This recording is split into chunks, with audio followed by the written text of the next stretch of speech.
Donc on part en Martinique. On a eu, comme je te disais, là vraiment 15 jours de délai pour se décider, ouais ou pas, on y va. Donc on s'est dit, on y va en fait, évidemment.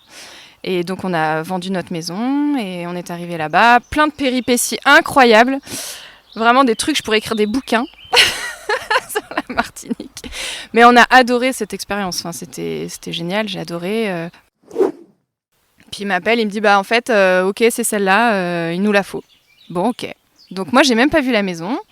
Et tu n'en as pas visité d'autres ? Non, et on n'a pas visité d'autres maisons. T'as une maison ? Ouais, une maison. Mais le choix de la région ? Peu au pif, on a croisé des critères et il fallait de l'espace pas cher, tranquille, et ça nous a mené un petit peu ici, quoi.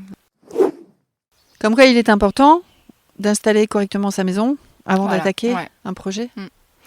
En fait, oui, c'est ce qu'on se disait et je pense que d'avoir un endroit déjà un petit peu refuge, comme tu disais, là, je pense que ça peut être important.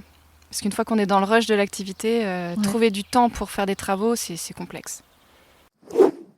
Ici, contrairement à ce que beaucoup de gens pensent, c'est hyper riche en termes de relations sociales, de projets, il y a énormément de trucs. Non, la campagne, c'est pas du tout un lieu fermé où tout le monde est un peu dans son coin. Au contraire, je trouve. Bien plus qu'en ville, moi, je trouve. Ouais. Oui, finalement, en ville, tu peux avoir davantage de solitude ou d'anonymat. Franchement, à Lyon, on connaissait pas nos voisins, tu vois. Et là, c'est complètement différent. Ouais, en même temps, tes voisins sont à 1 kilomètre ici.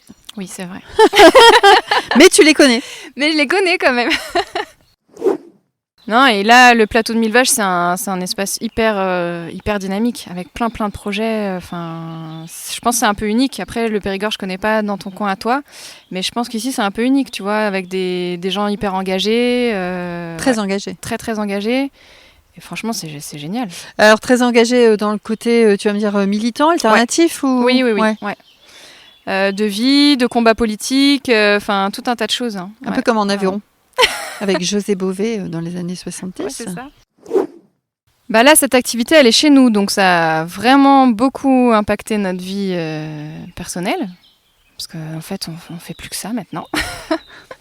Mais c'est chouette ou pas ? Mais c'est chouette, on est super contents. Et puis, même au niveau du rythme de la famille, ça permet d'avoir quand même un rythme... c'est toi qui décides. Plus de souplesse. Ouais, plus de souplesse. Avec les enfants, tout C'est-à-dire que les filles rentrent de l'école. Moi, je m'arrête au moment où elles rentrent de l'école. Je prends le goûter avec Juliette. On attend que Lou rentre du collège, qui rentre un peu plus tard. On partage. Ensuite, on s'y remet, nous, parfois. Enfin non, pas parfois, tout le temps.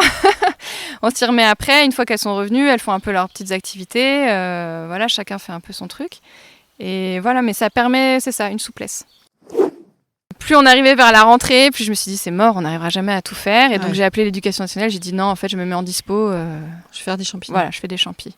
Ils sont tués les barges celles-là.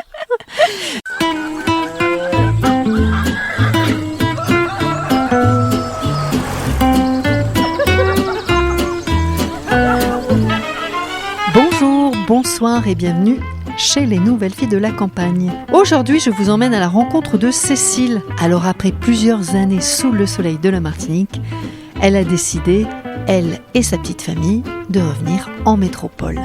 Pour s'installer où ? Eh bien, sur le plateau des Mille Vaches. Ancienne chef de projet, ancienne professeure, eh bien, Cécile a laissé les salles de classe derrière elle pour se lancer dans une activité qui, à la fois, est assez étonnante et inspirante.